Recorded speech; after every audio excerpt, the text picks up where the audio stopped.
Muy bien, pues buenas noches a todos, bienvenidos a esta nueva sesión de PAI 311 y vamos a continuar. Vamos a ver si hoy podemos avanzar con 3 capítulos y también mañana otros 3 y con eso terminaríamos todo el tema de pandas.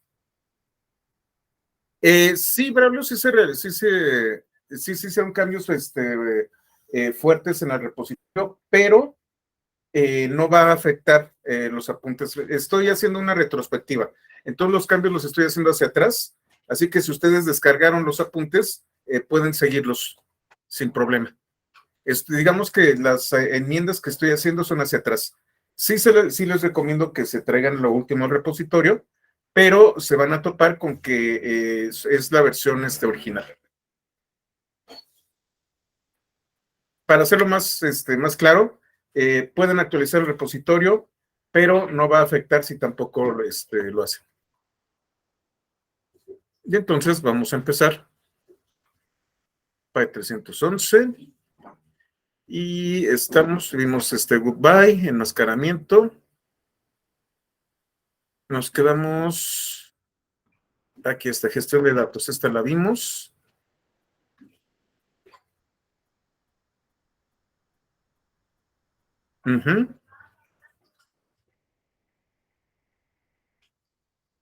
Y entonces vamos a ver, hoy vamos a ver limpiezas y datos faltantes, transformación de objetos, índices y multiíndices, y voy a procurar ver si podemos sacar extracción y almacenamiento. Y mañana sería visualización de datos con pandas, e inclusive introducción a Matplotlib. Entonces, vamos a apurarnos. Entonces, vamos a limpieza de datos faltantes.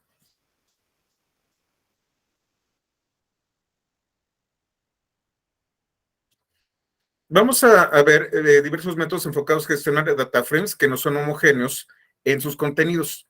Y ya estuvimos trabajando de manera general con algunas transformaciones, con alguna información, podemos mezclar algunos datos, pero ¿qué pasa si esta información no viene tan optimizada como nosotros querramos?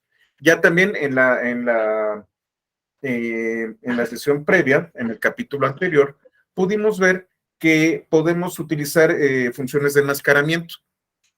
Eso nos puede ayudar bastante a arreglar algunos temas con respecto a la calidad de los datos en nuestros data frames.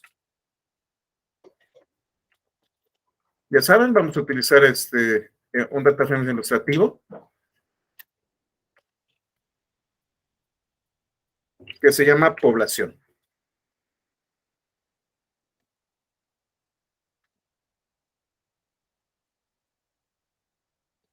En este caso, voy a admitir líneas. Sí, Gerardo, Dash y Dask, nos vamos a dedicar a eso la próxima semana. Yo espero que veamos Matplotlib el día de mañana de manera muy básica. Dejamos las bases y nos vamos ahora sí con todas las herramientas nuevas la próxima semana. Vamos a ver Seaborn, vamos a ver Plot9, vamos a ver Dash y vamos a ver Dask. Y voy a hacer un poco de énfasis con Dash. Entonces, bueno, vamos a continuar. Entonces, bueno, ya tenemos aquí población. Tenemos animales en varias regiones geográficas, tengo que importar.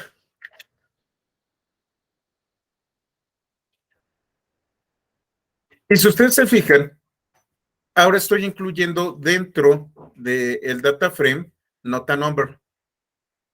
Y también tengo none.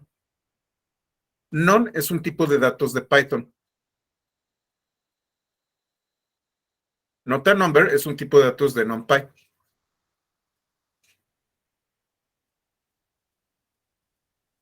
Y entonces yo necesito validar tanto datos nota number como datos none. Tienen un significado distinto. None, en el caso de Python, significa nada. Es decir, no tomé el dato, no existe el dato. Mientras que nota number me dice que es un dato, pero que no necesariamente es uno que es identificable. como por ejemplo división entre 0 entre 0. Cuando yo estoy hablando de non puede ser la nulidad de objeto. Not a number es un objeto en sí.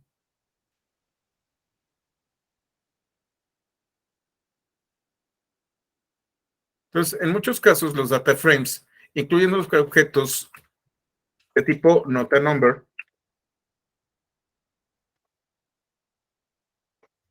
y por lo general este tipo de datos incompletos cuyo verdadero valor es desconocido. Para transformar eficientemente not a number en valores relevantes, se requiere experiencia y conocimiento de los datos con los que se trabaja. Eso es muy importante. Al final de cuentas, es lo que nosotros también hacemos en estadística. Siempre vamos a tener lo que se conoce como outliers, que son datos que salen fuera de nuestras gráficas. En muchos casos nosotros estaríamos tentados a quitar estos outliers.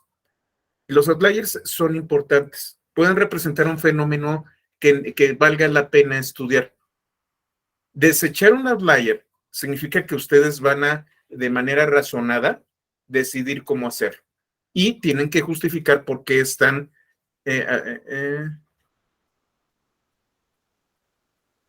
a ver, ya que estás haciendo la pregunta.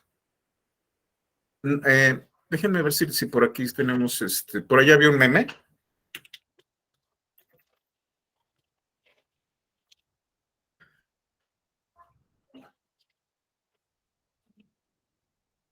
Aquí está.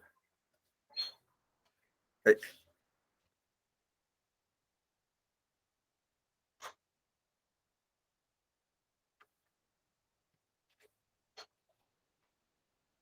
Esto se aplica a JavaScript, pero también podemos aplicarlo nosotros. Nosotros tenemos un valor que no es 0, tenemos 0, undefined es el none, y null puede ser el not a number. None es la nada. Null pudiera ser una caja, pero not a number podría ser una caja vacía. Undefined es algo que nosotros tenemos.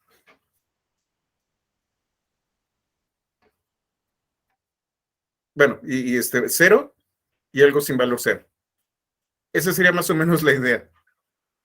Es una muy buena analogía. Digamos que con un valor, pues podemos hacer algo. Con el 0, pues podemos hacer algunas cosas. Sigue siendo útil. Cuando utilizo not a number, sabemos que hay algo, pero no lo vamos a utilizar. Y undefined es que no hay nada, o none. Esa es la diferencia. Es un meme bastante ilustrativo. Entonces tenemos varios métodos. El método is NA. Yo voy a tener métodos de validación. Este método va a detectar los elementos que contienen not a number.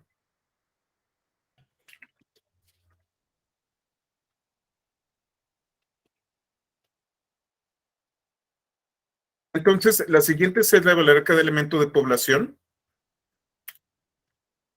validando si existe algún valor igual a not a number. En caso de que el elemento sea not a number,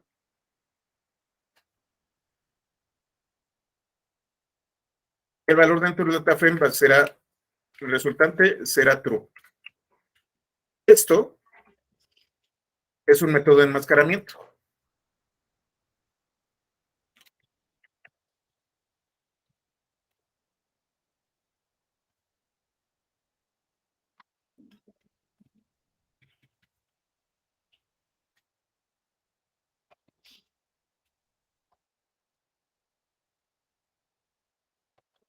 Entonces, población, ISMA, me va a traer esta máscara, en donde se encuentra not a number, y me va a regresar los trues.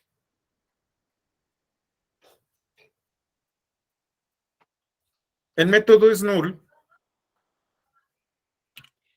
Es también un método de enmascaramiento.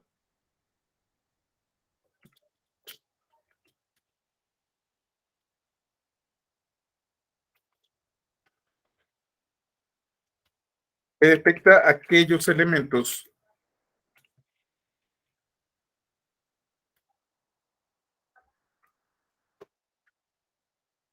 que contienen tanto nota number como non.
Recuerden, la mayor parte de los cambios son estéticos y para dejar claras las cosas, entonces no se preocupen. Non es el null de Python, sí. Efectivamente. Es más, bueno, ahorita lo hago, ok. Bueno, ahorita platicamos un poquito sobre la naturaleza de non. Entonces, bueno, tenemos población, aquí está.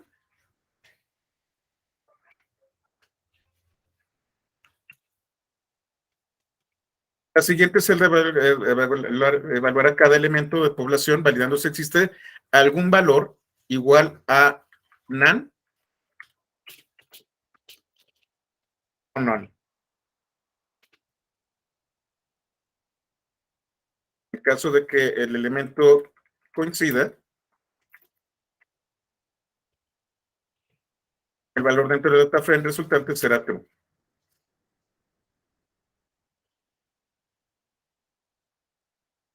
Este es al revés.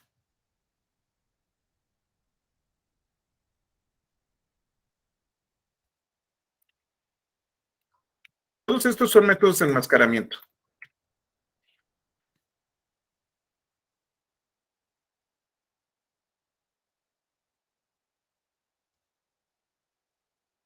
Y entonces tengo not NA.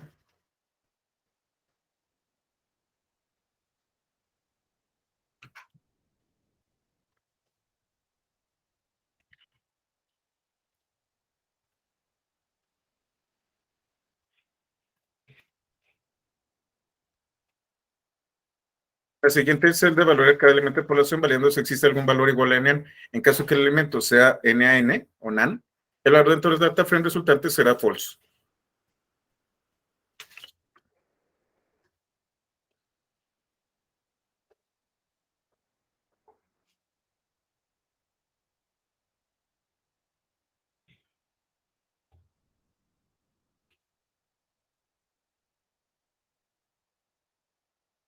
Lo mismo sucede con población.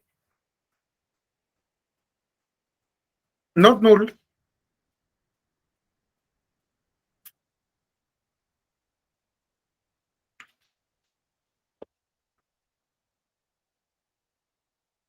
es el contrario a null.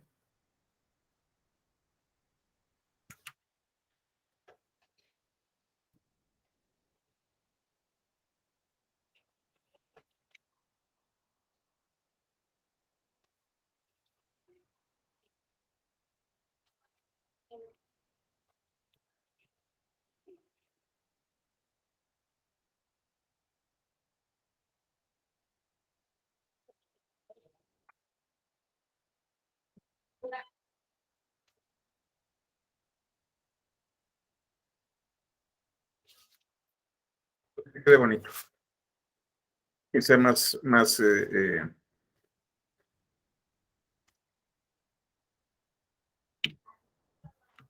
más explícito.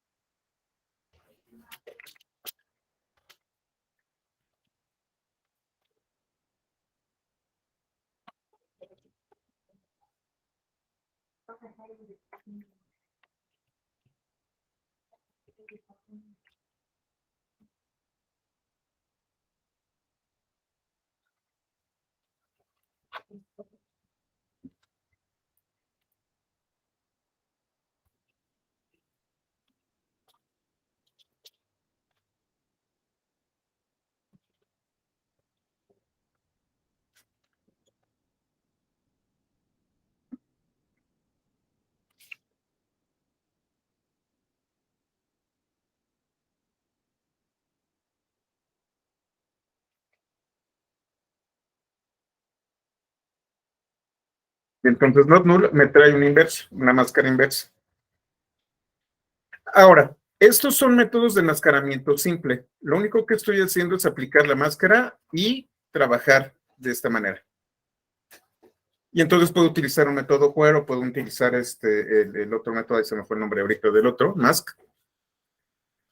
Pero podemos hacer cosas un poco más, más elaboradas. Por ejemplo, fill NA.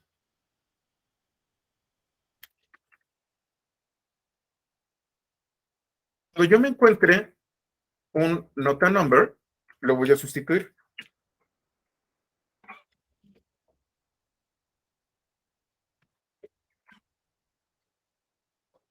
Entonces, tenemos población y tenemos nota number. Las siguientes celdas lo que van a hacer es sustituir los elementos nota number por el elemento que yo esté ingresando. Entonces, por ejemplo, población, en lugar de nota number va a ser 0.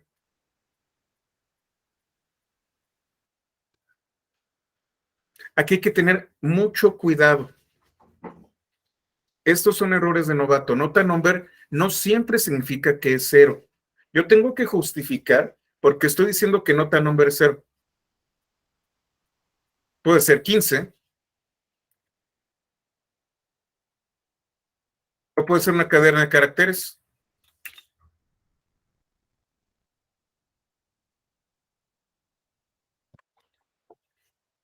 Eso lo vamos a ver. Además de hacer esto, nosotros podemos interpolar, que es lo que sigue. Justo es Johnny, como nosotros vamos a hacerlo.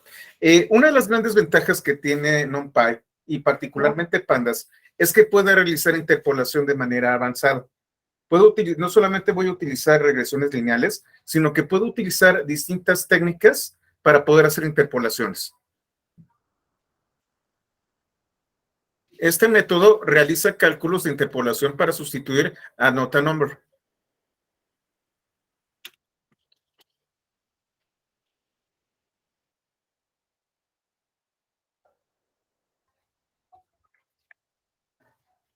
Tengo método, que es el método de interpolación. El valor por defecto es lineal.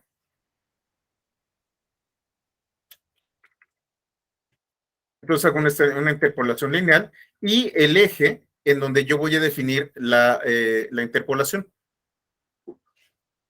que puede ser 0 o 1. Braulio, Python no cuenta con un tipo NaN. Por eso es np.nan, porque NaN le pertenece a NumPy, no a Python. Python no cuenta con ese tipo de dato. A ver, déjenme ver, a lo mejor estoy mintiendo.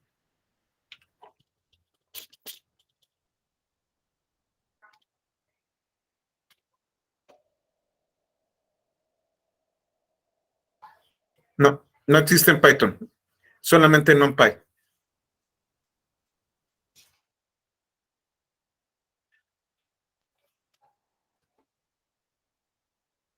Entonces, vamos a ver los métodos. SciPy cuenta con diversos algoritmos de interpolación, los cuales pueden ser consultados aquí. Puedo hacerlo más grande. SciPy, como yo les comento, es mi biblioteca en donde tengo un montón de algoritmos y tengo otra biblioteca que se llama NumPy. SciPy me permite hacer interpolaciones de distintas índoles, interpolaciones multivariadas en una dimensión, en donde yo puedo generar líneas, o en dos dimensiones.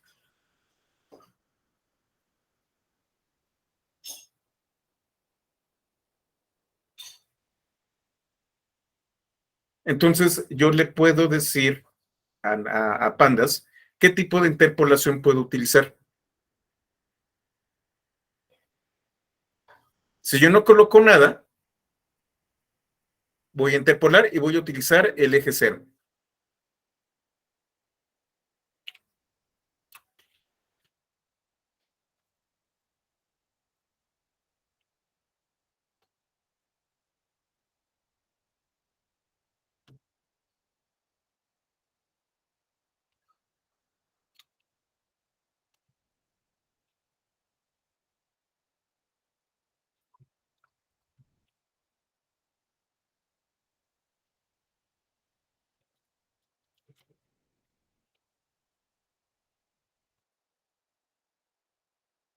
De vez en cuando hago esto para que nos acordemos de qué es lo que estamos utilizando.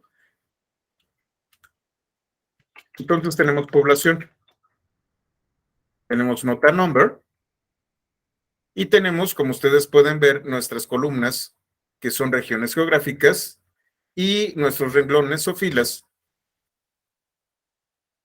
en donde nosotros tenemos cierta especie.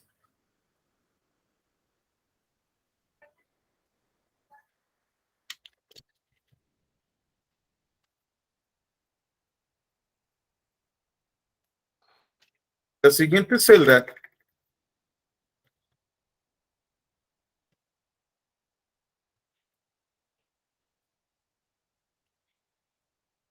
ejecutará el método población interpolate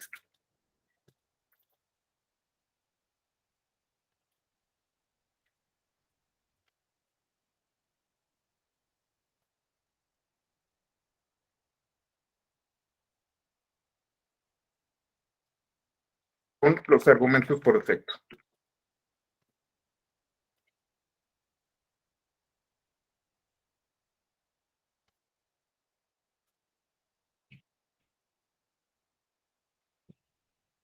El data frame resultante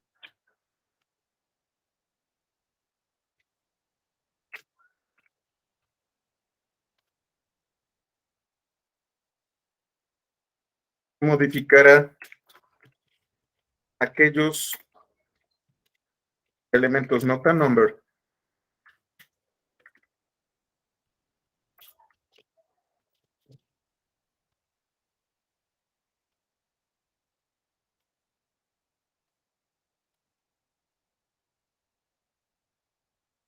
aplicando una interpolación lineal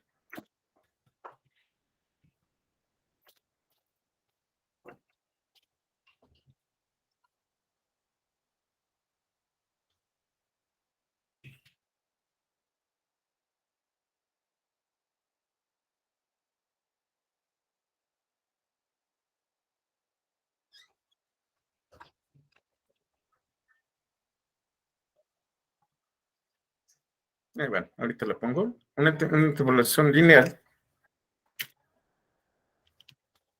tomando como datos de referencia a los de la columna a la que pertenece, no, perdón, es el eje cero, el renglón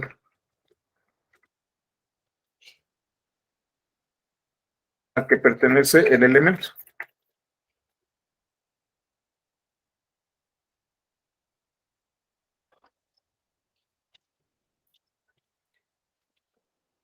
Entonces tengo interpolate.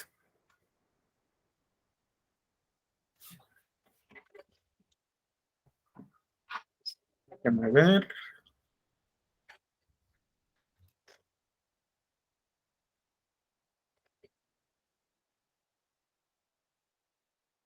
Tengo aquí logo, tengo aquí nota number, y entonces hace una interpolación. Pero déjenme ver, creo que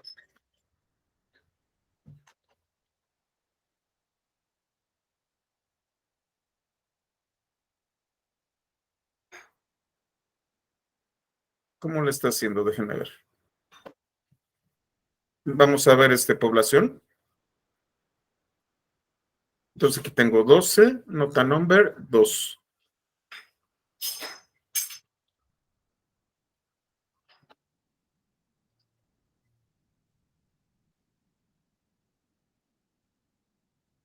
Nota number 2. Y Puma también aquí 5. Sí, por lo que estoy viendo está haciendo la interpolación, tomando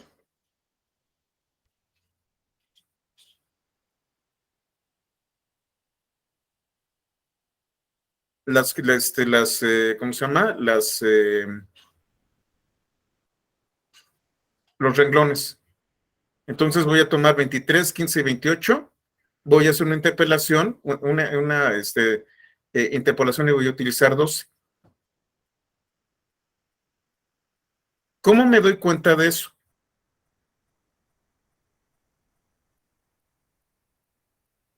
¿Cómo sé que está tomando el renglón?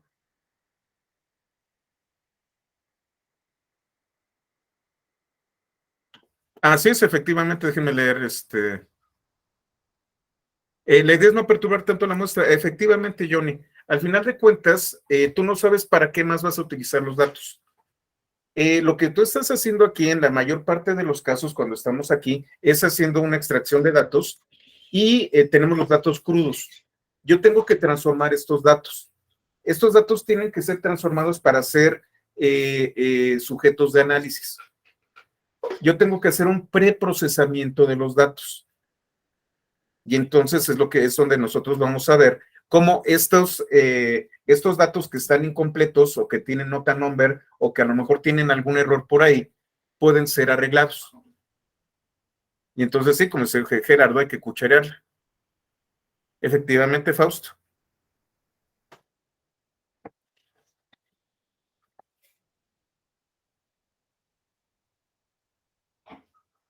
Entonces, ¿cómo sé que esto que está haciendo la interpolación con respecto a a mis filas, a mis renglones? Vamos a ver con el eje X.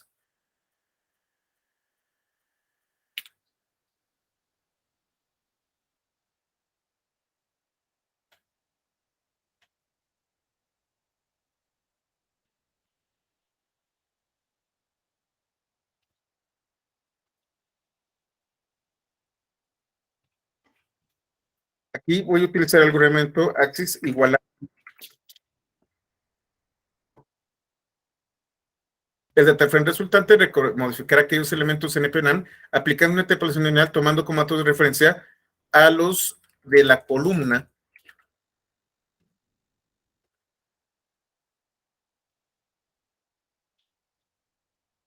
a la que pertenece el elemento. Si ustedes se fijan, en la primera columna aparece NaN, nota number. ¿Por qué?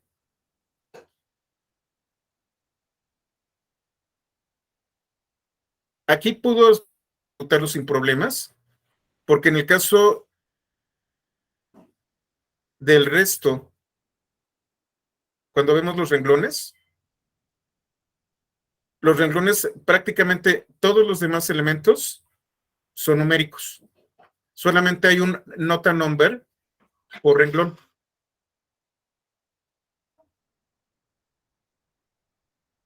Pero, ¿qué es lo que está sucediendo en la columna norte 1? Yo tengo 2 nota number en esta columna. Esto me genera más incertidumbre.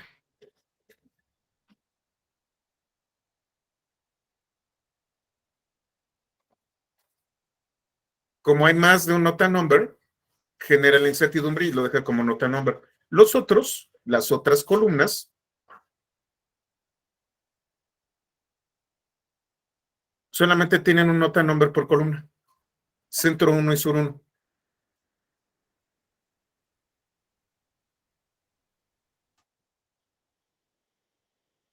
Aquí hay más de un nota number, entonces la interpolación lineal solamente va a tolerar un nota number. Si hay más de uno, los va a dejar tal cual.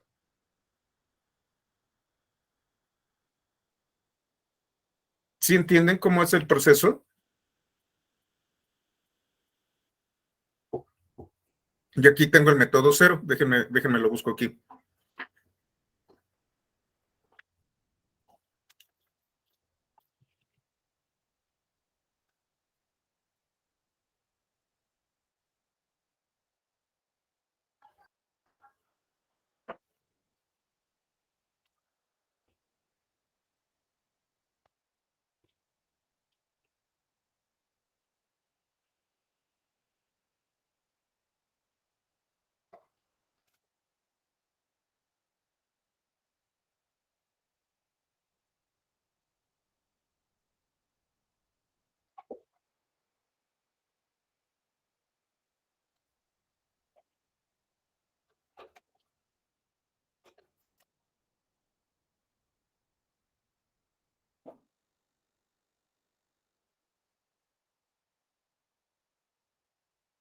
No encuentro los métodos de interpolación. Bueno, tengo este método cero.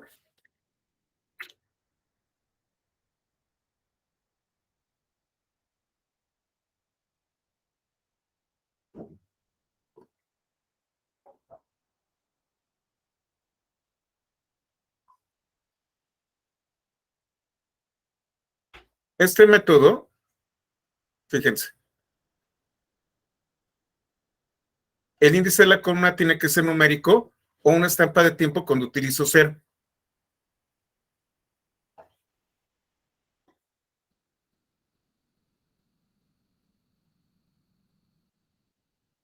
El método de interpolación lineal, aquí de Lobo, se utiliza como el lugar que tenemos aquí y lo voy a interpretar como una línea. Y tengo una progresión lineal. Entonces, por ejemplo, aquí, si nosotros estamos hablando de variables, lo que estoy haciendo es generar una línea sin variables, simplemente estoy haciendo una interpolación entre lo que yo esperaría a partir de los números anteriores. Cuando yo utilizo cero, cero va a utilizar el identificador, el que yo tengo aquí, como mi variable X.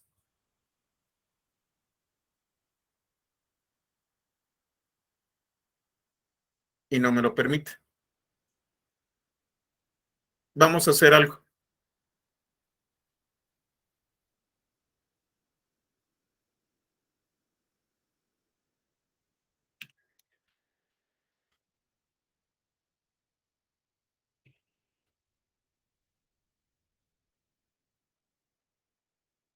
Voy a utilizar el reset index.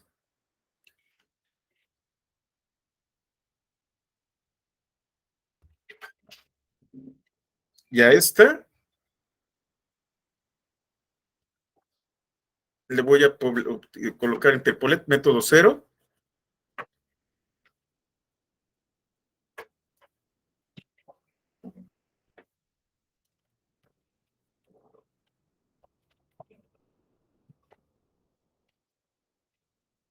El eje 1. Es decir, tengo mi variable cuando X es igual a 0, tengo estos valores. Cuando X es igual a 1, tengo estos valores y así sucesivamente.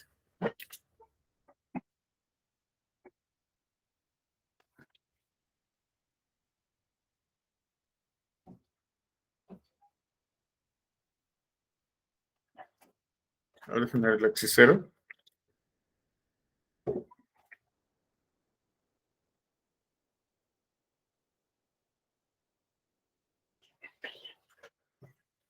Déjenme traigo ya está.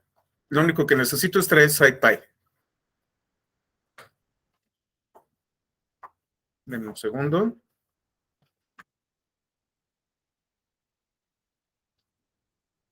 Si ustedes ya tienen, ¿cómo se llama? Conda, no necesitan instalarlo.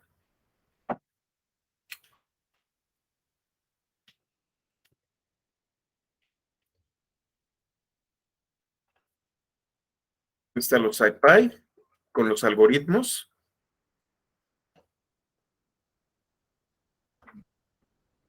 Ya lo instaló.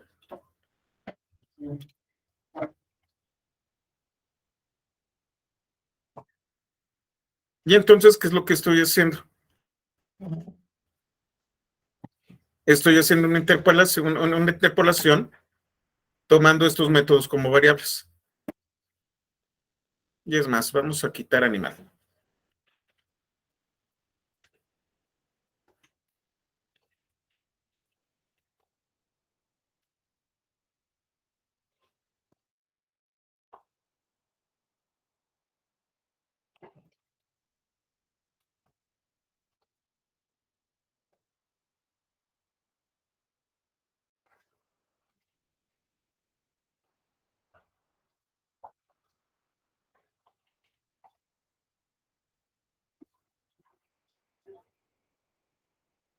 Un segundo.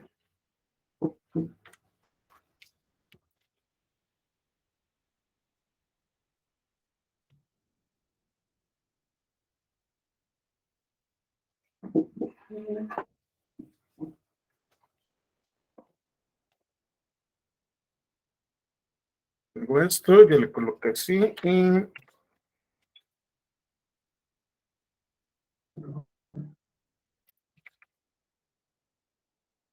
aquí está. ¿Qué estoy haciendo? Para que se vea bonito. Y se los voy a pasar ahorita en el chat.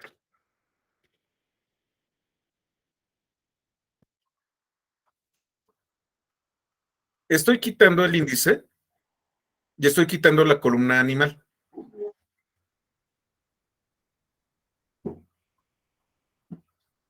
Voy a explicarlo uno a uno.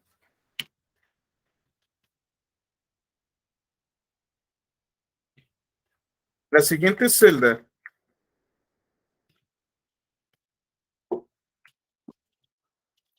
usará el método de interpolación.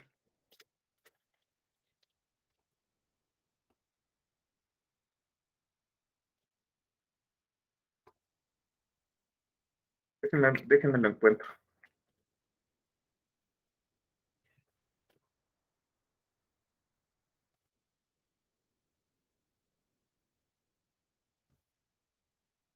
Aquí está.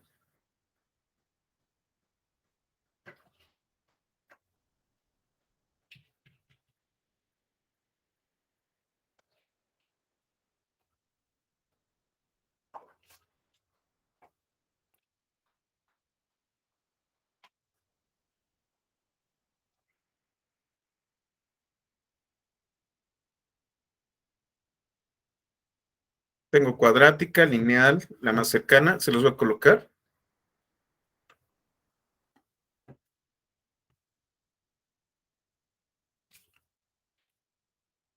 Y lo voy a colocar también en los apuntes.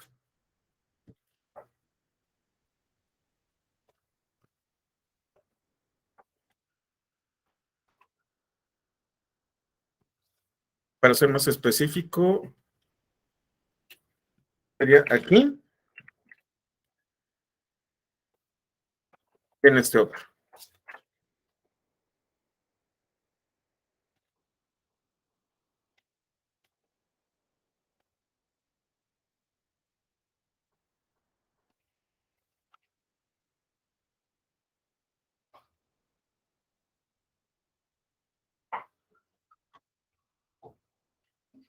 Creo que por aquí no está el método de interpolación. Déjenme ver si lo tengo por aquí más claro.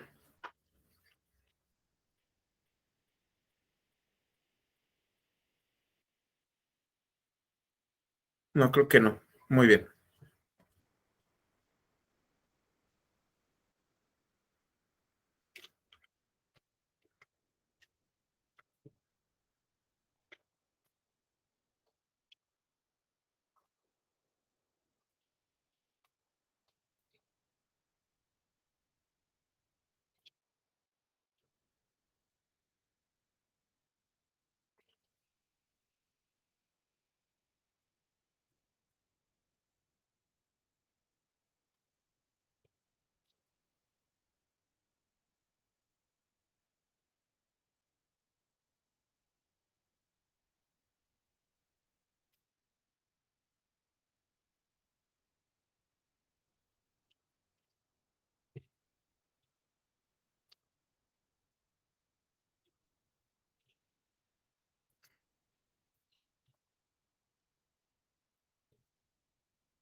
Quiere que exista un índice numérico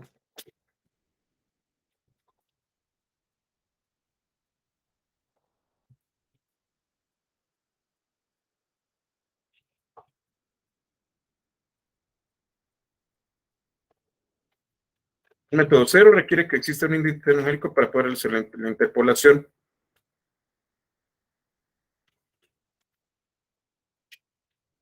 por lo que se desencadenará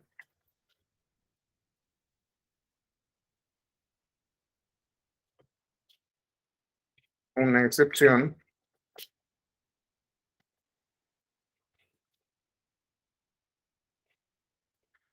de tipo value error.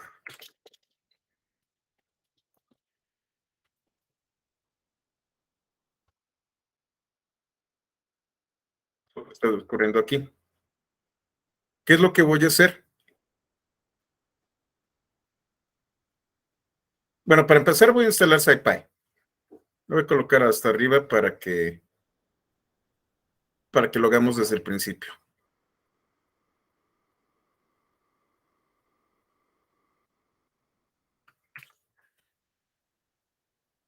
como un preliminar.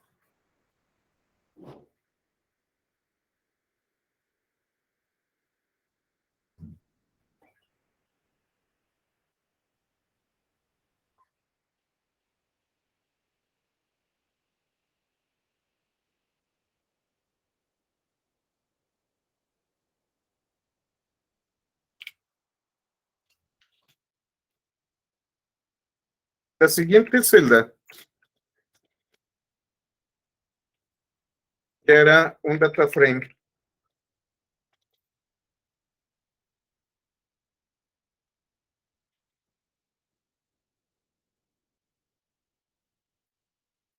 basado en población,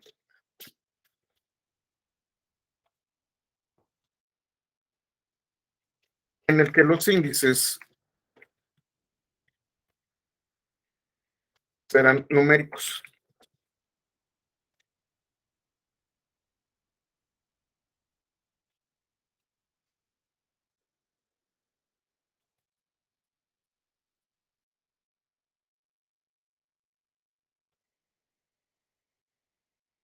Le voy a poner así población numérica.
Entonces voy a crear este data frame que se llama población numérica. Y la siguiente celda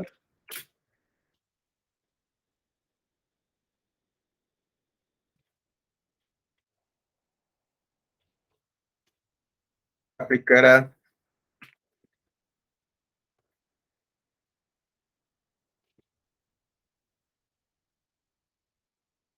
el método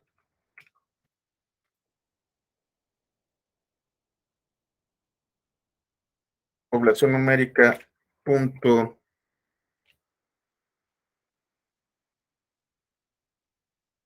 y estos autores del partido se me van, interpolate,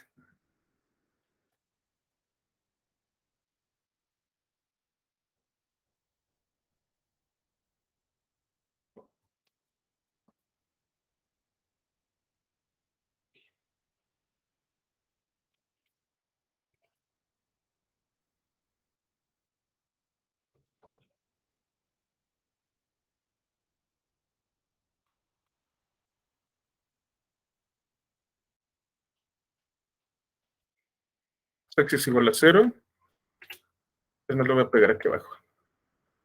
Ya la regué. No, ahí está.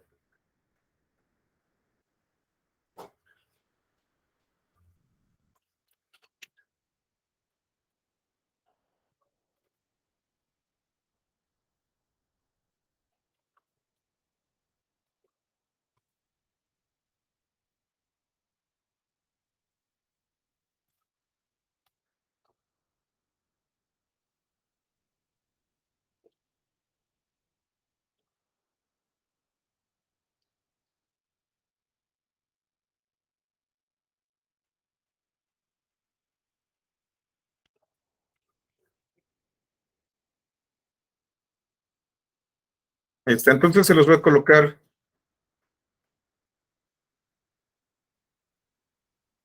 A ver, está preguntando lo de los parámetros. La única distinción entre parámetros y argumentos es que introducimos parámetros.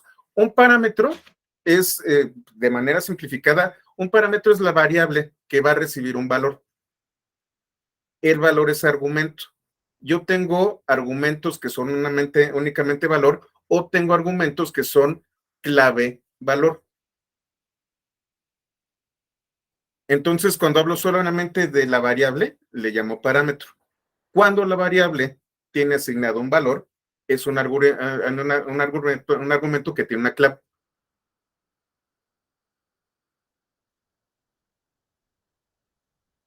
¿Queda claro? Por eso se llama argumento. Cuando es solamente la variable es parámetro y cuando es variable igual valor, es argumento.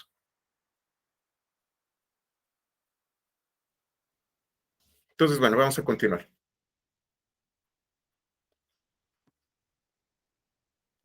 Y entonces lo que hice fue modificar, fíjense lo que tuve que hacer. Tuve que modificar el data frame para que pudiera funcionar de manera adecuada la interpolación. Yo tengo que justificar eso. Al final de cuentas, ¿qué va a ocurrir? Después de hacer todo esto, yo voy a guardar esto, no sé, en una base de datos relacional, lo voy a guardar en un sistema de almacenamiento de objetos como S3, lo voy a aventar a un data lake. ¿Dónde va a quedar esta información? Quizá yo no esté cuando llegue algún investigador, tome mis datos que yo tomé, que yo guardé, y haga análisis a partir de ellos. El analista va a confiar plenamente en lo que está guardado. No va a conocer la historia previa. Simplemente va a tomar los datos que yo guardé y los va a utilizar.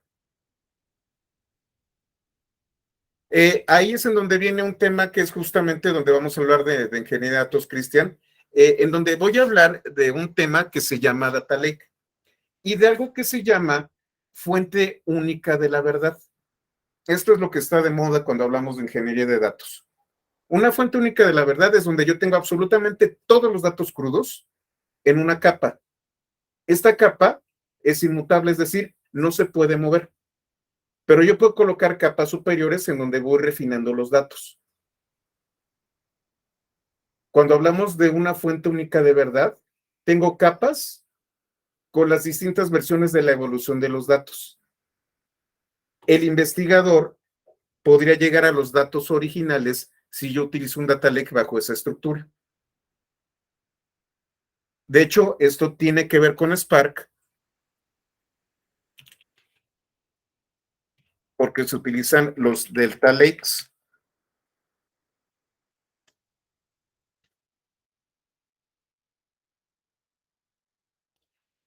Los mismos que le dan mantenimiento a Spark son los creadores de Delta para crear ese tipo de datos, para crear ese tipo de almacenamientos de datos.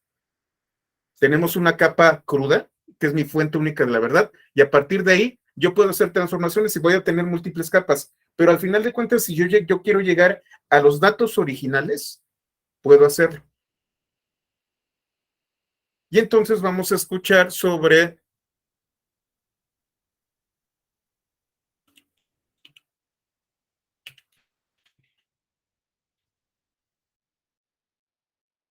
un algoritmo que se llama Delta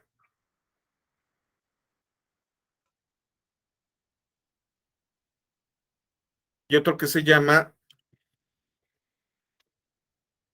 Lambda. Son dos tipos de arquitecturas.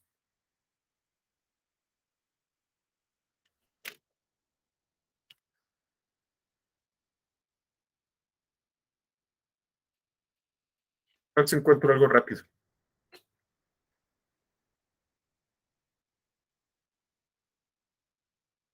Ah, pues Databricks. Entonces, hay dos tipos de arquitecturas para Data Lakes, una arquitectura Delta y una Lambda. Eh, se incrementan los costos cada vez que se hace el procesamiento en ese caso. Depende, Cristian. Depende de cómo tengas tu arquitectura para tu data lake.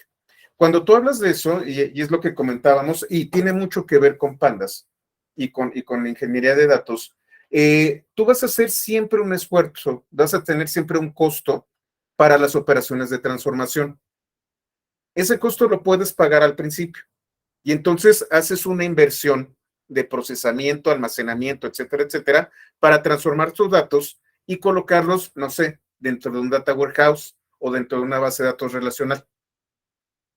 O puedes dejarlo para después. Cuando tú haces los cambios y los guardas, se llama ETL. Cuando tú tienes una fuente de datos, toma los datos crudos, los guardas en un data store o en un data lake, eso es EL. Extract y load. Y posteriormente, si tú tienes una fuente única de la verdad, esta inversión de procesamiento la haces cuando vas a utilizar los datos. Por lo general, el almacenamiento es más barato que el procesamiento de datos. Entonces tú vas a hacer el gasto por procesar tus datos, pero no sabes cuándo los vas a utilizar. Cuando tú almacenas tu fuente única de verdad y solamente cuando realmente vas a utilizar los datos es cuando los vas a procesar. ¿Cuál es el problema? El problema es que son tantos datos que necesitas una infraestructura masiva para hacerlo. Es ahí en donde cloud se vuelve importante, porque tú durante unos segundos vas a tener el acceso a decenas, a centenas o a miles de unidades de procesamiento para procesar tus datos. Y los costos se vuelven mucho más óptimos, porque solamente vas a utilizar decenas de computadoras durante unos cuantos segundos. No vas a tener cientos de computadoras prendidas con mantenimiento y funcionando durante horas, meses o semanas. Depende de tu estructura y de tu arquitectura, Cristian. Eso lo vamos a estar viendo cuando hablemos de ingeniería de datos. Pero tómenlo en cuenta, siempre es mucho más barato almacenar terabytes que procesar terabytes.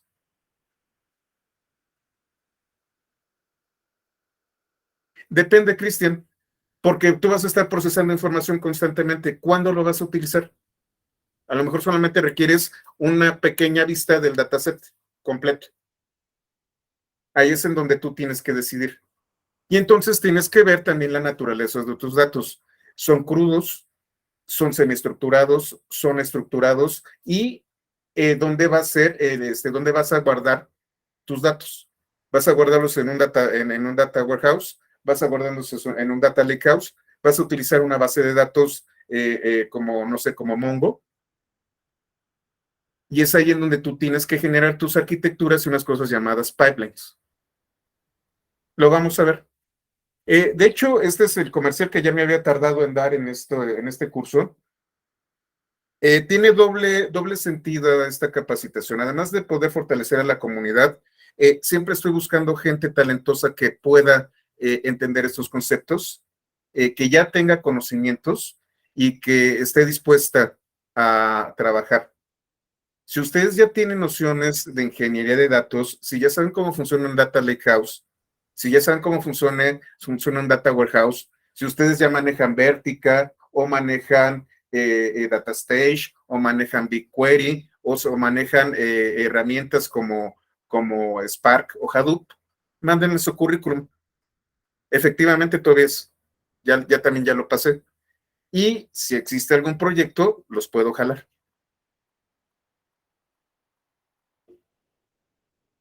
Hay varios tipos de almacenamiento, Daniel. Normalmente tú tienes un ciclo de vida de los datos. Y entonces tienes un ciclo de vida donde tienes datos que van a ser altamente transaccionales y los tienes en un tipo de almacenamiento. Pero luego vas a tener datos que se van a volver históricos o se van a volver únicamente de respaldo para catástrofes. O los tienes que guardar para cumplir con una normatividad, como por ejemplo las facturas que se tienen que guardar 5 años. Tú tienes que decidir en qué momento del ciclo de vida se encuentran tus datos y seleccionar el almacenamiento que sea más óptimo en cuestión económica para ti. De eso se trata. Muchísimas cosas. La verdad es que no se me ofendan mucho.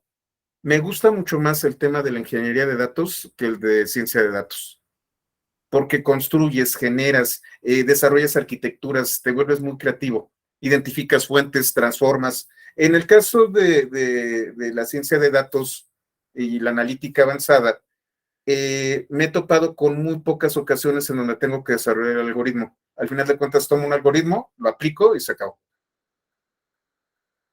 En cambio, cuando hablamos de ingeniería de datos, es construir todo lo necesario para que los datos lleguen al analista en perfecto estado.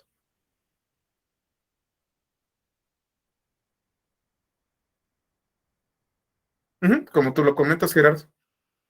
Es un tema de economía y es un tema de arquitectura que vale la pena estudiar. Recuerden, tenemos, y por cierto lo voy a anunciar seguramente mañana o pasado, vamos a tener la capacitación en enero de Spark SQL, en donde les voy a enseñar a utilizar SQL para poder hacer operaciones avanzadas con Spark, de analítica. Luego vamos a tener un curso sobre ingeniería de datos. No estoy seguro si es sobre Spark, es casi seguro, estoy un 95% seguro de que sea sobre Spark, pero también puedo hacer ingeniería de datos con Airflow, que está basado en Python, o puedo hacer ingeniería de datos con una herramienta que se llama, es de Apache, ay, se me fue el nombre, BIM, con Apache BIM, que también me genera DAX, o puedo utilizar Kafka para streaming, o puedo utilizar Spark para streaming y batch.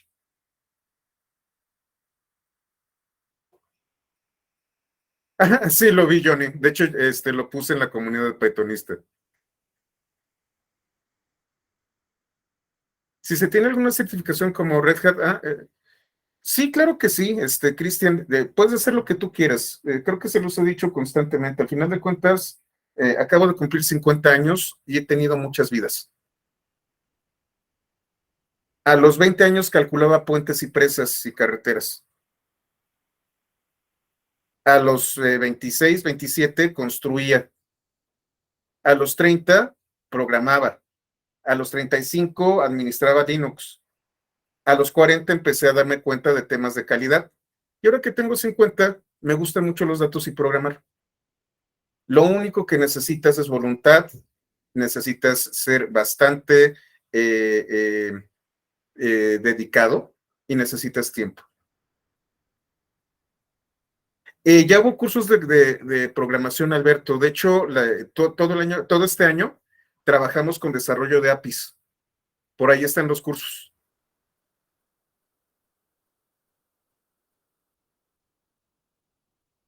Muy buena respuesta, Gerardo. Y entonces te das cuenta de todas estas cosas de la ingeniería de datos, sobre todo con los costos. En el canal de YouTube, ahí tengo varios cursos de programación de APIs, Gerard, Alberto. Y también tengo Py 101, que es programación básica. Y por ahí voy a estar dando algunas capsulitas de temas que me faltaron. Sí, también Kubernetes. Lo manejo bastante bien. De hecho, la certificación que les comento que tengo de DevOps por parte de Google es sobre Kubernetes y estoy peleándome para una certificación muy particular también de Google que se llama Antos Fellow. Antos es la implementación de micro, de contenedores, de entornos de contenedores basados en Kubernetes en múltiples nubes. Esa certificación, a diferencia de todas las demás, es casi un examen profesional, porque se juntan expertos de todo el mundo en Antos y te hacen un examen sobre proyectos que tú has realizado en Antos. Y solamente así te dan esa certificación. Es una certificación que se conoce como Antos Fellow y es la más, la más difícil de todas las certificaciones que tiene Google. Yo espero que el próximo año, si convenzo tengo que pedirle a la gente de Google que me promueva para esa certificación. Estoy en eso. Pero sí, por ejemplo, la de DevOps de Google, sí, sí maneja mucho Kubernetes. Y están las certificaciones de la Linux Foundation de Kubernetes. Total, hay muchísimas cosas por hacer. Y la respuesta es, si tienen tiempo, disciplina y las ganas de hacer las cosas, a lo mejor se van a tardar un poquito, pero siempre van a aprender.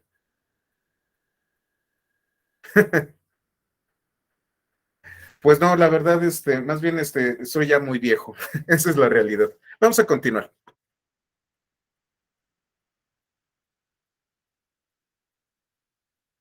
Esta es una de las maneras más complejas de poder trabajar con estos datos, las interpolaciones.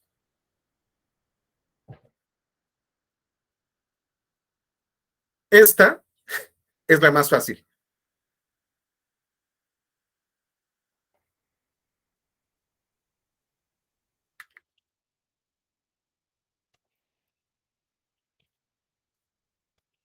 Esta sí, híjole.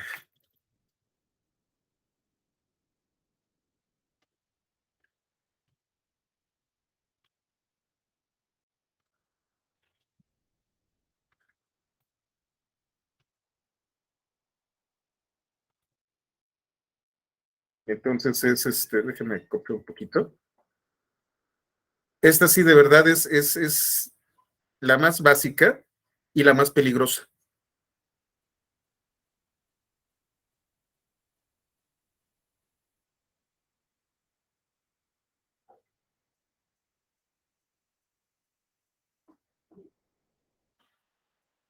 Mientras que Interpolate es la que tiene más, es la más compleja, esa es la más fácil.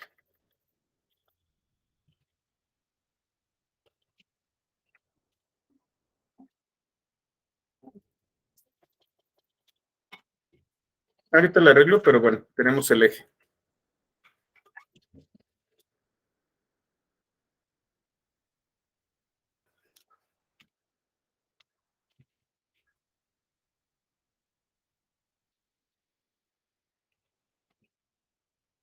Con población, me encuentro con ROPNA.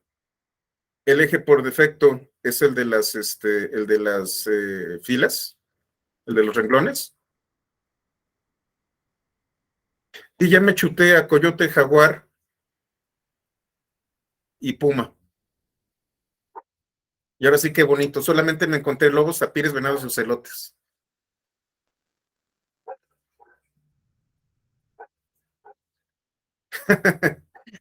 Déjame ver si lo publico. Déjame publico en el sitio el roadmap, con todas las, las, con el mapa mental que siempre les enseño. Ahorita no lo voy a enseñar, déjenme terminar aquí y a ver si mañana se los enseño. Aquí lo único que estoy haciendo es cambiando de eje. Si ustedes se fijan,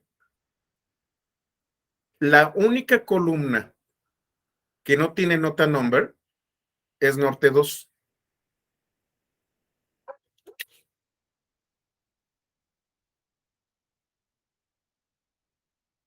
Esta es la manera más torpe de lidiar con los nota number.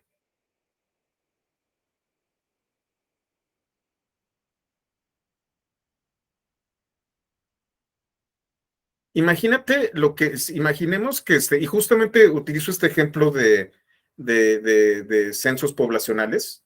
Imagínate que tú tienes que cruzar una sierra, quedarte semanas, hacer una investigación día y noche para poder identificar animales y que de buenas a primeras tengas esto. ¿Por qué a alguien le dio mucha flojera analizar esto?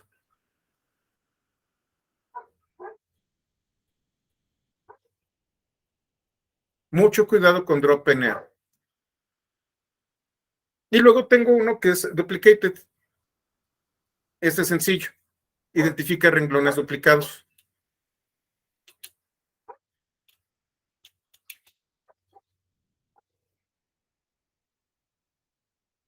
Es decir, que tengan los mismos elementos. Ninguno está duplicado. Pero voy a colocar otra población. Y entonces tengo lobo, ¿cuál se duplica? Ah, pues aquí está la función. Coyote y puma están duplicadas.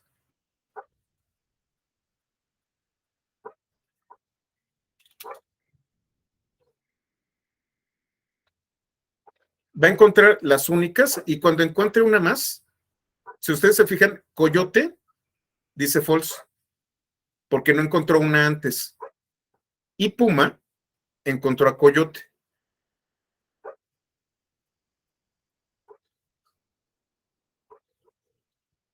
Drop duplicates, elimina los duplicados.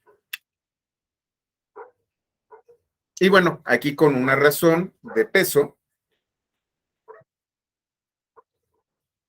eliminé puma. Ay, este amigo, ¿cómo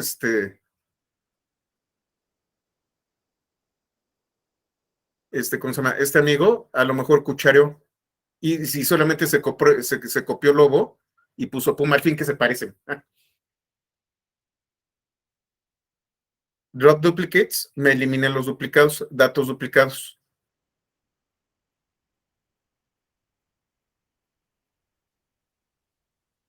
Estas son, tanto el capítulo 18 como el capítulo 19, habla de técnicas de transformación de mis datos originales en nuevos data frames.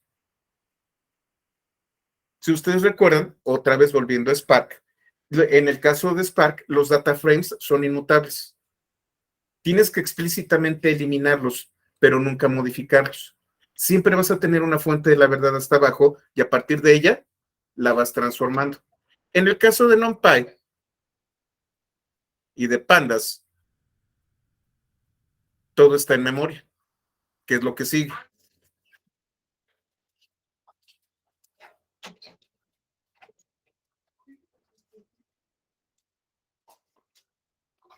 Ya transformamos datos, ya los modificamos, ya los limpiamos, ya hicimos interpolaciones.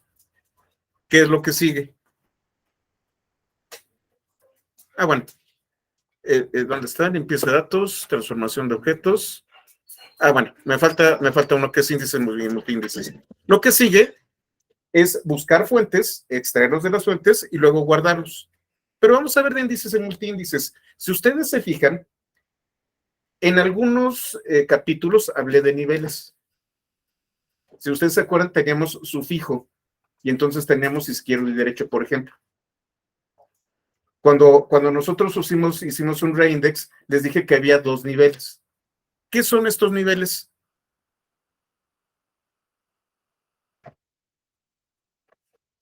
Los índices y los índices de columnas son objetos de pandas que pueden ser tan simples como listados de cadenas de caracteres.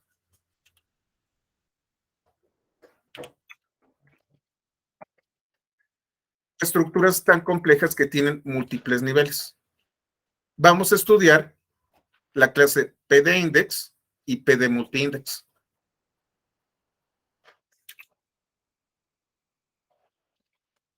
El atributo access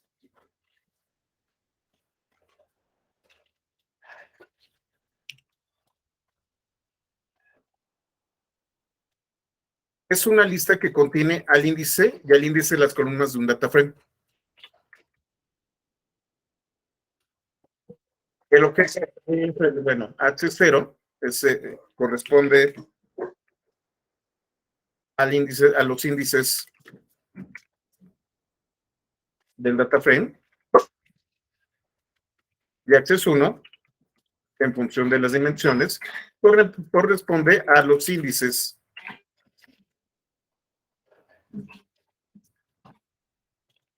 de las columnas del data frame.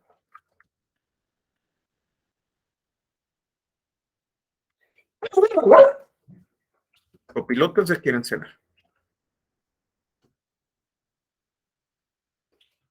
Estos índices pueden ser de estos tipos. Voy a crear otra vez el data frame población.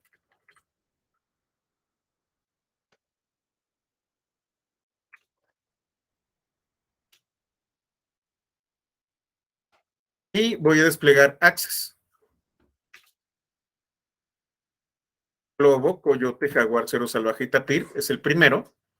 Y Norte 1, Norte 2, Centro 1 y Sur 1 es el segundo. Este es el índice.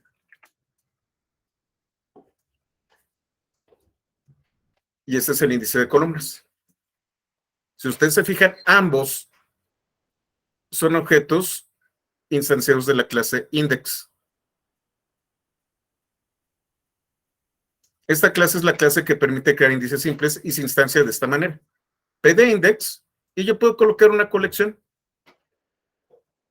Pueden ser tuplas, pueden ser arreglos, etcétera, etcétera. Una colección ordenada de elementos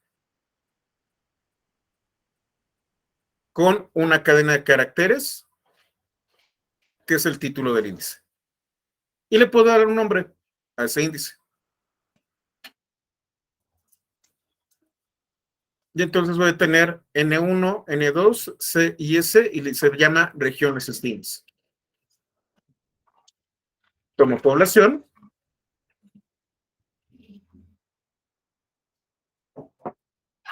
Y ahora, al atributo columns, que lo vimos ya hace algunos capítulos, le voy a decir que le voy a dar los valores de índice.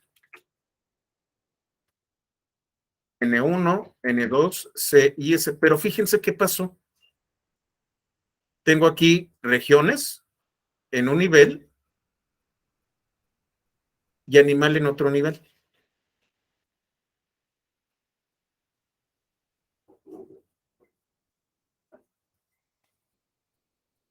El atributo que contiene el nombre del objeto pdindex.name es parte del índice.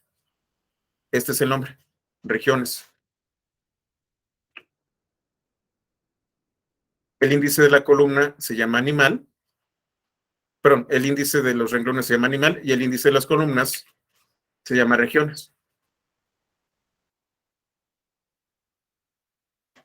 Yo puedo tomar los valores.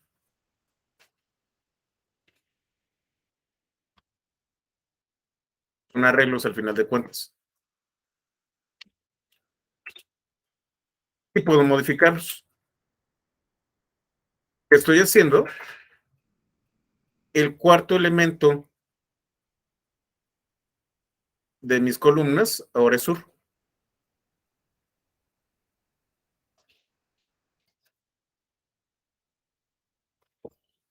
Como ustedes pueden ver, tengo un índice que tiene un nombre y otro índice que tiene otro nombre. Pero yo puedo generar todavía más niveles. ¿Se acuerdan ustedes cuando utilizamos join o cuando utilizamos inclusive merge? Los objetos instanciados de la clase PD multiindex permiten tener más de un nivel de índices. El objeto está conformado por otros objetos, levels, los cuales van desagregando conforme descienden, y codes, que me dan el orden de los índices. Y bueno, nombres para cada nivel. Yo puedo crear multiindex de arreglos, de tuplas, de productos cartesianos o de data frames. Vamos a verlo aquí. Tengo una lista. Voy a hacer voy a modernizar un poco este código.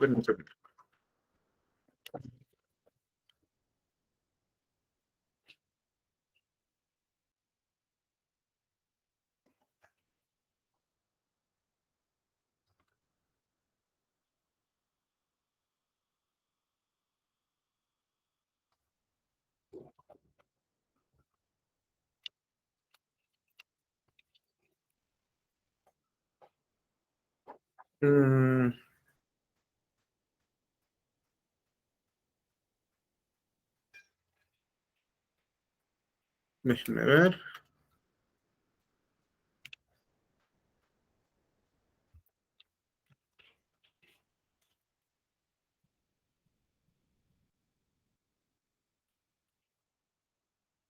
Ahorita lo hago. Vamos a dejarlo así y ahorita lo modernizo, si no me voy a tardar. Estoy haciendo una combinación. Norte 1, jaguar, conejo, lobo. Sur 1, jaguar, conejo, lobo. Centro 1, jaguar, conejo, lobo. Y voy a generar una lista con estas combinaciones.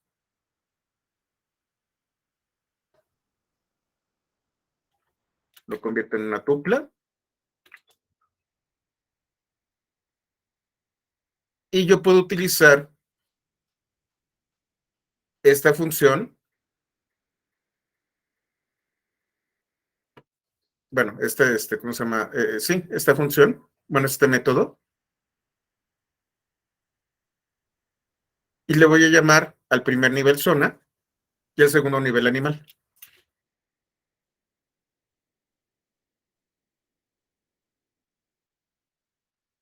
Yo puedo utilizar un producto en donde tengo el nivel superior y el nivel inferior, los nombres, y voy a dejar que NumPy, bueno, que Pandas, me genere el multiíndice.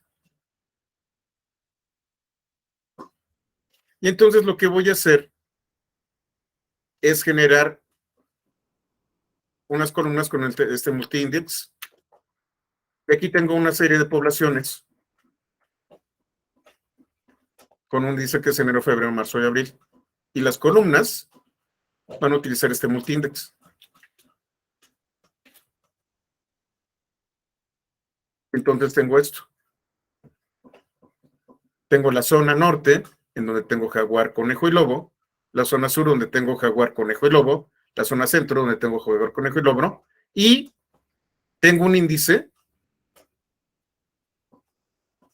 en el tiempo en el que yo tomé la muestra.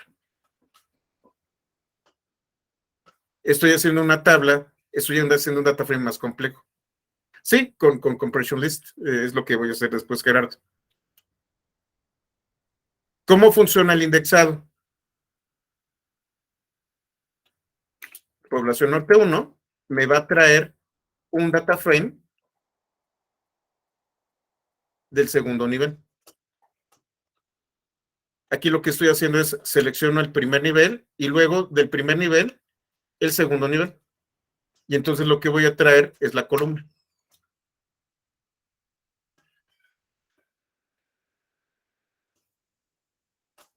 Con drop level yo puedo eliminar los niveles. Entonces, por ejemplo, voy a quitar zona, que es el primero. Entonces solamente queda jaguar, conejo, lobo, jaguar, conejo, lobo, jaguar, conejo, lobo y jaguar, conejo, lobo.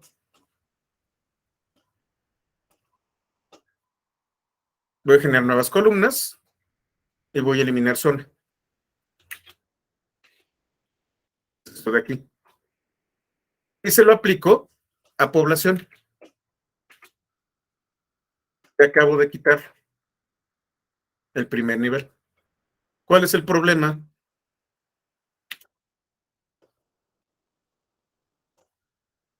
Que tengo esto de aquí. ¿Y saben qué es lo peor de todo? Que esto no sirve.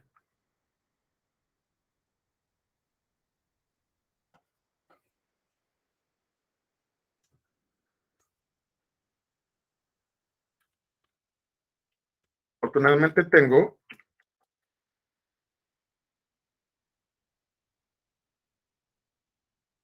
esa look.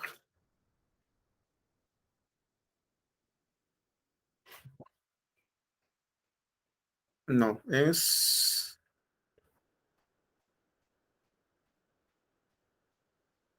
Ay, ¿cuál sería? Bueno, ahorita la busco. Si yo no tengo un nivel superior, se me complica hacer las búsquedas de estos elementos. No, pivotar lo vamos a ver más adelante. Digamos que el resultado de pivotar te va a generar un data frame con múltiples niveles. Eso lo vamos a ver en la siguiente.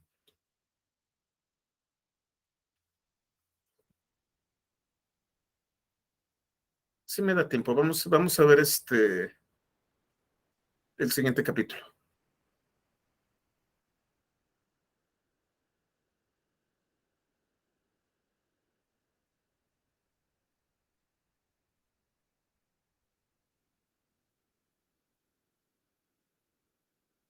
Entonces tenemos limpieza de datos, transformación de objetos, índices y multiíndices. Son 3. Sí, vamos a ver. Déjenme ver. Como yo les comentaba, tenemos ETLs.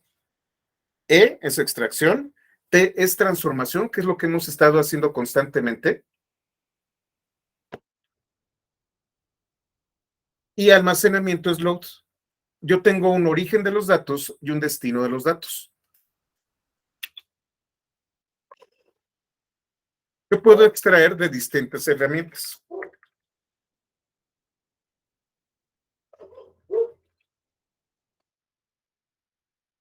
Hay un paquete que se llama XLDR, que permite realizar operaciones de lectura en hojas de cálculo de formato XLS y XLSX. Aquí es en donde mis amigos científicos de datos me quieren colgar. La triste realidad es que el formato de almacenamiento más utilizado para datos tabulares no es una hoja, no es una base de datos, es una hoja de cálculo. Y esa hoja de cálculo se llama Excel. Nos duele mucho, hay los SVs, los JSON, no. El formato por excelencia para guardar datos tabulares es una hoja de cálculo. Y tu jefe te va a decir, mándamelo en un Excel.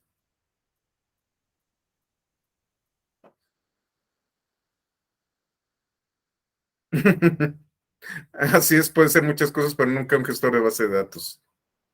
Esa es la triste realidad. Entonces, pues tenemos que hablar de Excel.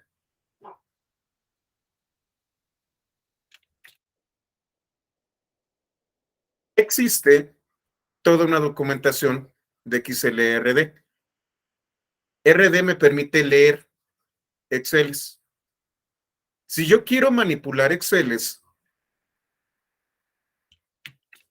pueden irse a Py 121.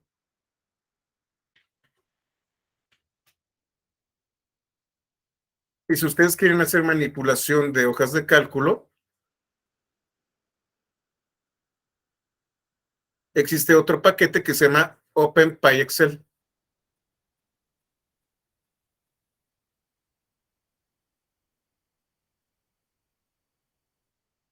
Les voy a dar ambas referencias, esta de aquí y el capítulo.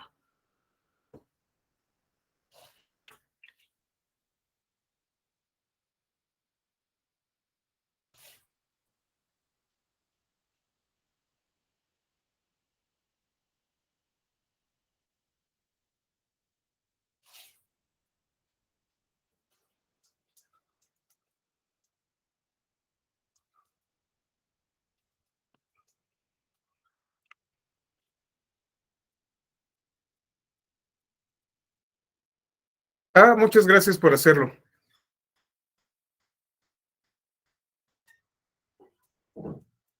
Gracias, Fausto.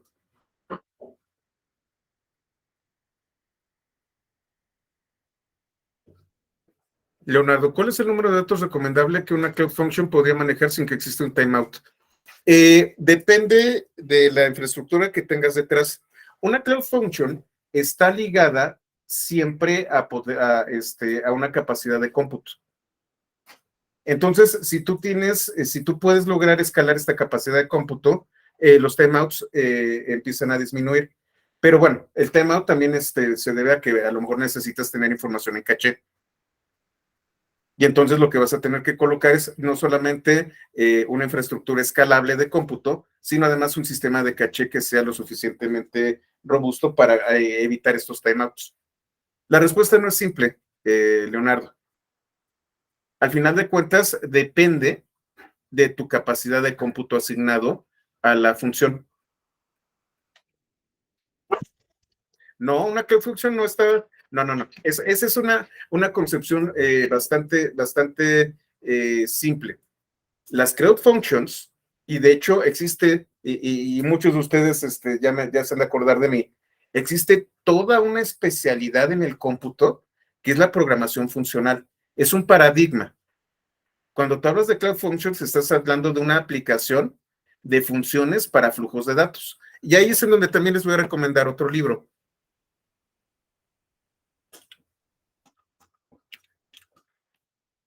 Este es prácticamente de cajón.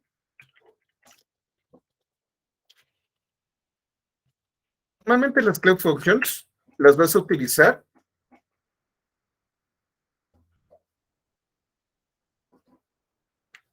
cuando utilizas datos intensivos. Es al revés, Leonardo. Cuando tú estás utilizando grandes cantidades de datos, la programación funcional se vuelve muy importante. De hecho, esa es la base de Hadoop y la base de Spark.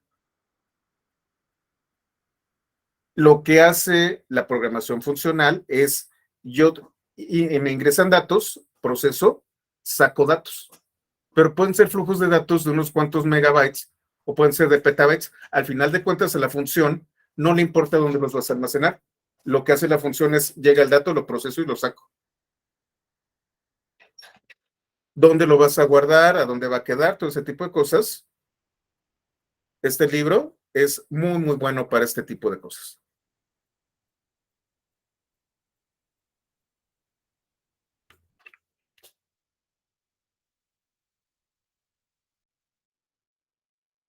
Así es, efectivamente.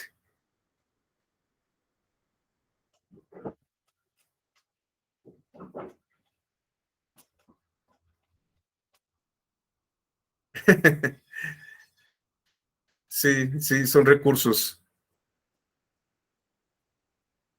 Así es, estoy checando el chat.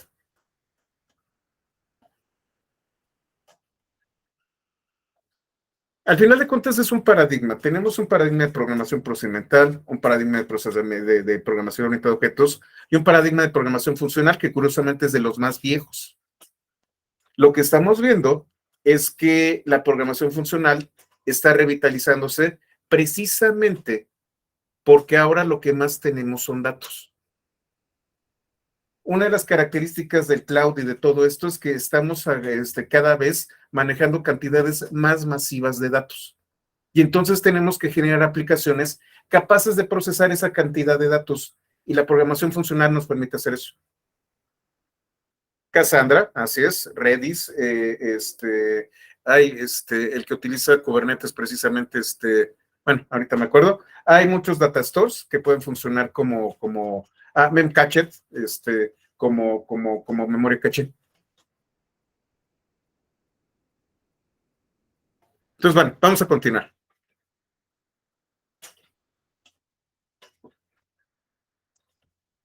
Esta biblioteca es la que utiliza Pandas para leer a partir de hojas de cálculo. Y existen varias funciones de lectura. Si ustedes se fijan, las funciones de lecturas son de Pandas, pertenecen al paquete Pandas. Y entonces yo puedo leer del clip de un sistema, de la memoria del sistema, puedo leer CSVs, Exceles, el formato Feather, FWF no sé cuál sea, de BigQuery, este formato que se utiliza mucho para Big Data científico HDF5. Puedo leer de tablas de HTML, no se los recomiendo.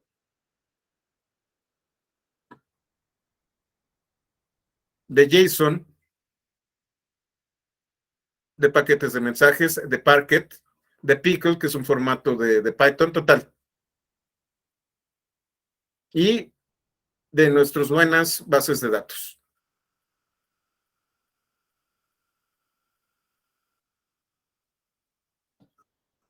Parquet es buenísimo, ¿eh? La verdad es muy, muy bueno. Cassandra también es magnífica. Es una base de datos excelente. Bueno, es un data store excelente, no es una base de datos propia. Bueno, data store. Vamos a dejarlo en data store. Estos son métodos para guardar datos. Yo tengo método, fíjense. Estas son funciones de Pandas. Cuando yo quiero guardar datos, son métodos del data frame. Entonces, en el data frame en el encuentro ya coloco tú y a dónde lo quiero mandar.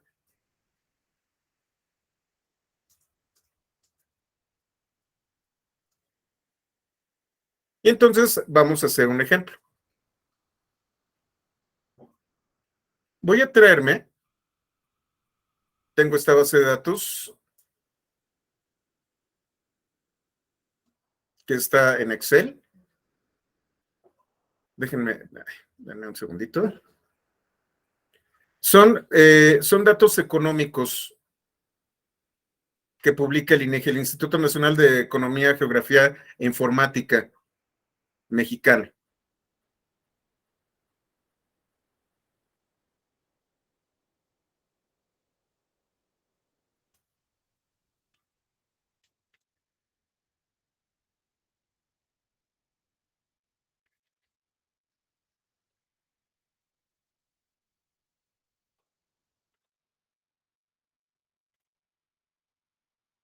Bueno, ahorita lo saco. Esta hoja de cálculo, yo la puedo guardar, por ejemplo, aquí en mi sistema. La abro y habla de la actividad económica por estado en México, desde el 2003 hasta el 2021.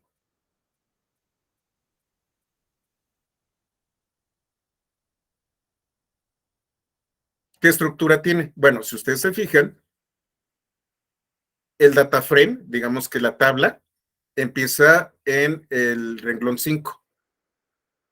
Aquí tenemos títulos y cosas por el estilo.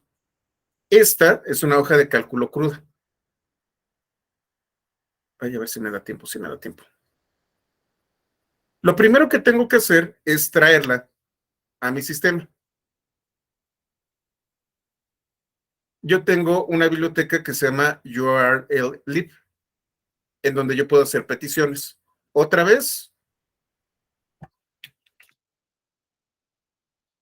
hay 121. Hay 121 es el curso primordial cuando nos metemos nosotros a datos.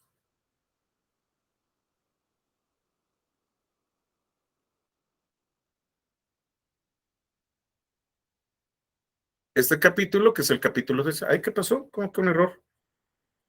Ay, qué horror, ¿qué pasa aquí? Denme un segundito. Ay, estoy entrando en pánico. Un segundito.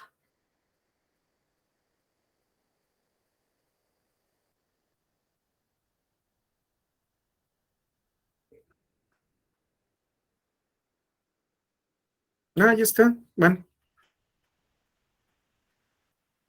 aquí les doy toda una referencia de URL Elite y cómo funciona. Voy a tener que pasó con GitHub que me marca un error. Ahorita reviso qué ocurrió. Y entonces URLib tiene el objeto request que me permite hacer peticiones. Entonces lo que voy a hacer es traerme toda la información de esta URL y la voy a guardar como datos.xlsx.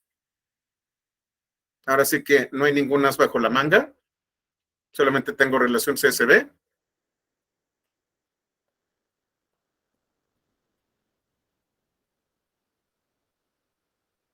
Ejecuto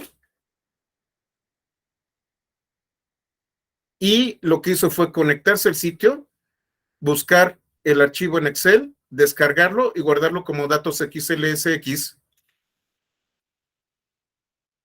en mi directorio. Déjenme lo actualizo. Ah, no, es que no es PY 121.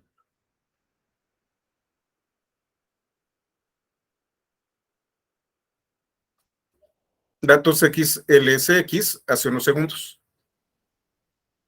162K, Gerardo.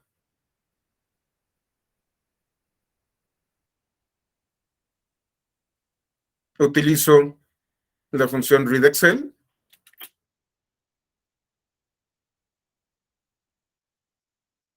¿Qué módulo no tiene?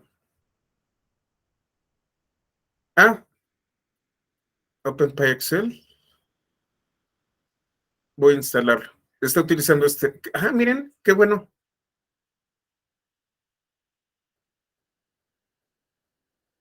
Ya no utiliza este, sino que utiliza OpenPy Excel, el que les enseñé en Py 121. Qué padre.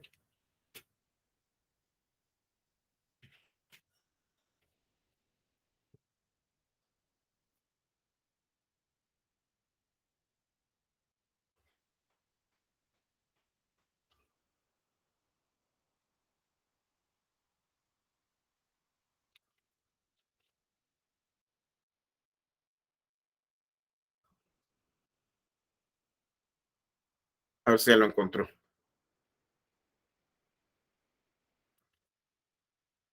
Ya está. ¿Qué fue lo que hizo? Los datos de Excel los convirtió en un data frame.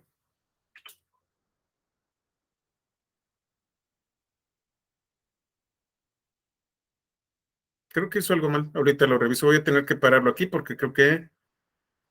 No, creo que sí está bien.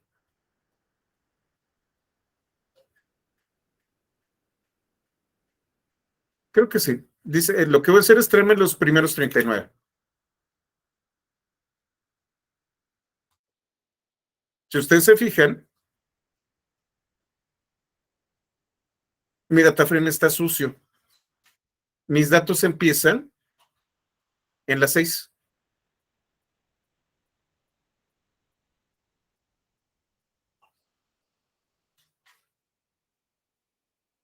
y de los primeros 39.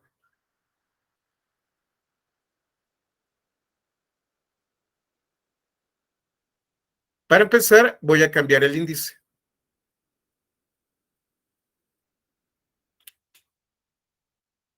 Si ustedes se fijan, está mi índice de columnas. Instituto Nacional es el primer nivel. Luego, ONAMED.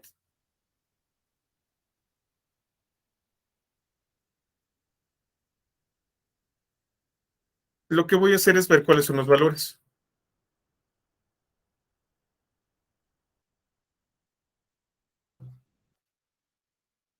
Voy a tomar únicamente el primer valor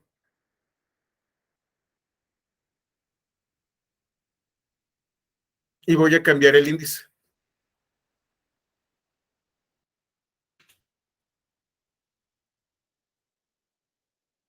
Y entonces tengo Aguascalientes, Baja California, tengo todavía basura, pero ahora mi índice es Aguascalientes, Baja California Sur, Colima, Chihuahua, Durango, así sucesivamente. Sí, los apuntes están vivos. A veces truena en vivo, pero ahorita vamos bien. Ahora le voy a dar el nombre de índice entidades.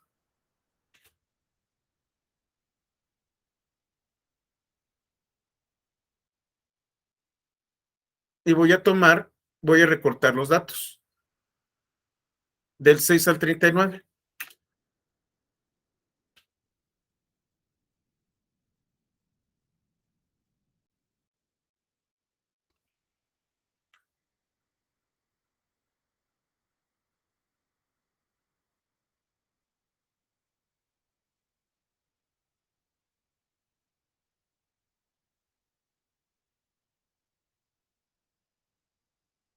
Y voy a generar un nuevo índice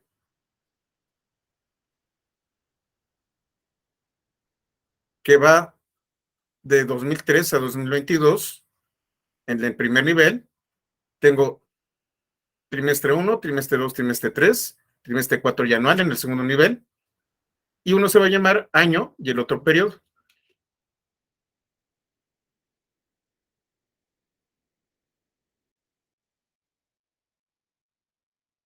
Se va a volver mi índice de columnas.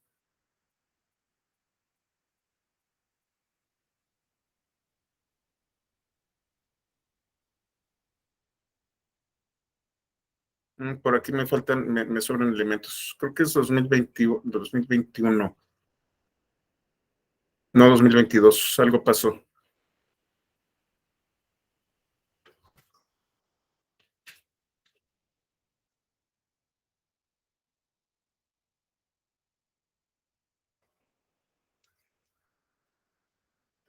Vamos a ver si hay 2023. A lo mejor es por ahí. Denme un segundito. Necesito analizar la tabla.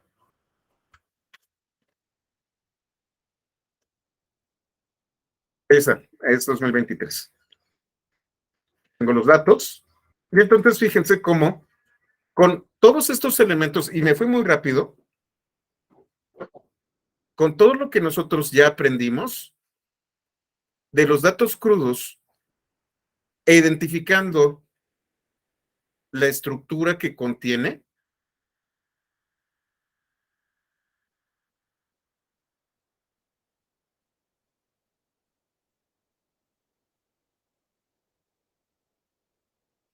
ya tengo un data frame más o menos funcional. ¿Por qué estoy diciendo más o menos? Porque necesito probar.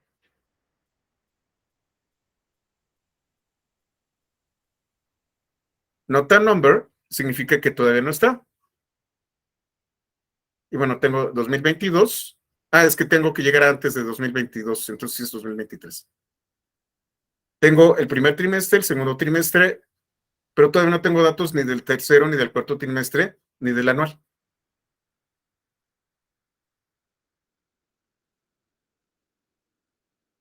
Sí, hasta antes de 2023. Y entonces, ya con esto, están los datos de 2005. Y de 2005, primer trimestre. Y del primer trimestre, no quiero el nacional, que es Estados Unidos mexicanos. Quiero únicamente los estados.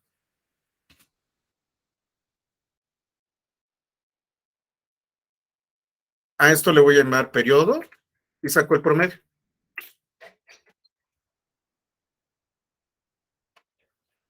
Estoy analizando. Ya me gustó mi tablita. Ay, ojalá y no.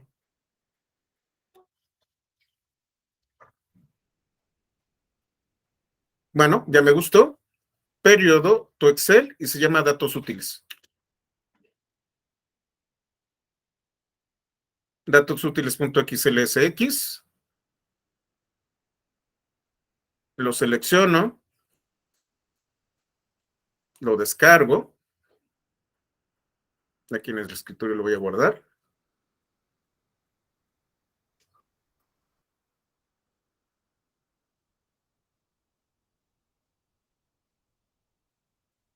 Y eso es lo que yo tengo. Mis datos útiles de lo que yo quería.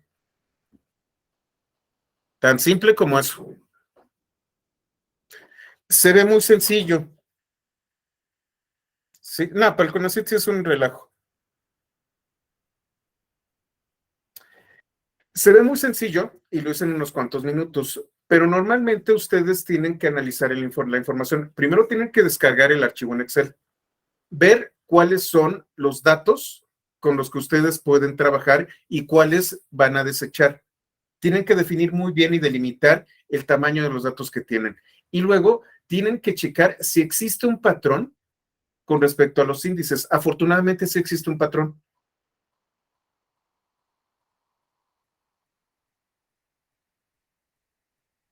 Y a partir de eso, hacer todas las transformaciones, cambiar índices, modificar índices de columnas, redimensionar y hacer todas las operaciones para que entonces tengan una tabla con esta información.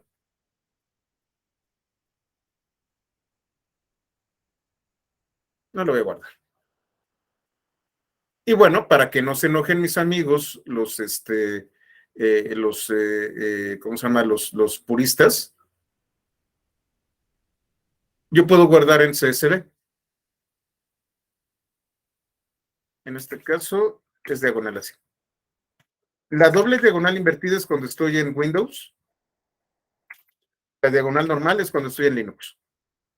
Yo tengo un archivo que se llama datos filtrados, aquí en Data. Es un CSV.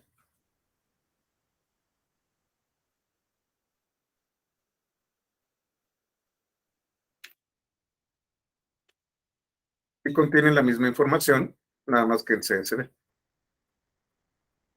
Estas son las operaciones básicas de ETL. Llega hasta 2019.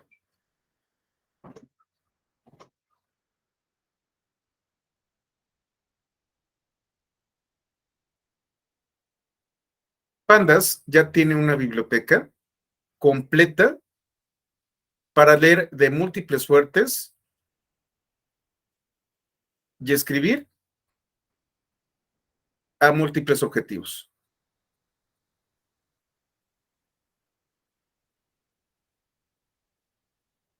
Bueno, ahí luego preguntamos cuánto gana el que tiene los otros datos y quién se lo escucharía. Es una cantidad brutal de información. No tenemos ni el 40% de todo el potencial de Pandas. Pero ya con esto que ustedes han visto hasta este momento, se están dando de cuenta de la potencia que tiene la herramienta. Nos quedan ya muy pocas cosas con respecto a Pandas. De hecho ya nada más nos quedaría visualización de datos rápidas. Vamos a ver eso mañana. Me tardo 10, 15 minutos. Hablamos de Matplotlib. Eso es lo que vamos a ver el día de mañana. Y a partir de lunes ya entramos a temas más especializados. Yo creo que va a ser cada día cada tema. Seaborn, Plotline, Dask y Dash.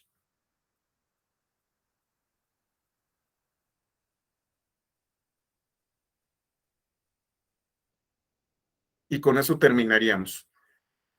Pandas es una herramienta poderosísima. Es tan poderosa que inclusive Spark, que es otra herramienta gigantesca, reconoce sus ventajas y hay una API de Pandas para Spark. Estas son las herramientas con las que se van a estar topando constantemente si hacen ingeniería de datos y analítica de datos. Cuando ustedes hagan ETLs, en donde van a trabajar con diversas fuentes y se generen los famosos DAX, van a utilizar otras herramientas. Pero al final de cuentas, gran parte de las transformaciones las van a hacer ustedes inicialmente con Pandas. Así es, ahora todo va a ser velocidad, efectivamente. Es por eso por lo que estoy pensando si en lugar de utilizar ingeniería de datos con Spark, hago ingeniería de datos con Airflow. Déjenme pensar. O a lo mejor hago las dos, pero déjenme pensar porque sí, el tema es el tiempo. Ya estaríamos hablando de que tengo material de aquí hasta junio.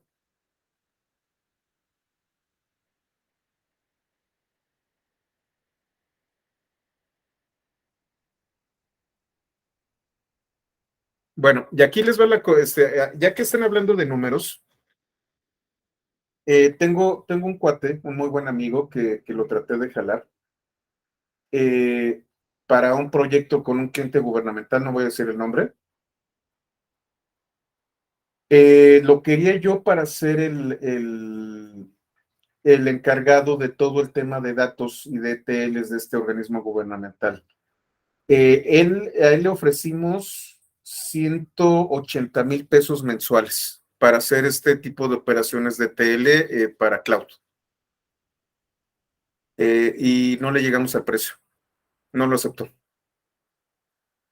180 mensuales con todas las prestaciones, seguros de gastos médicos, vacaciones, etcétera, etcétera, etcétera, y no le llegamos al precio. Había otra empresa que le pagaba más.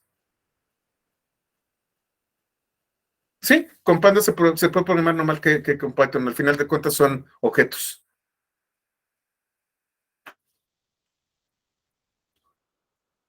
Ahora, este cuate, yo personalmente reconozco que es superior a mí en el tema de datos. Para tener ese tipo de sueldo, sí tienen que ser unas chuchas cuereras. Y estamos hablando de una persona que anda por ahí de los 40 años. Es una inversión y al final de cuentas esa inversión está rindiendo. Desafortunadamente, muchos de los proyectos que se están cerrando y mucha de la gente que está saliendo son programadores de niveles básicos o de tecnologías muy básicas.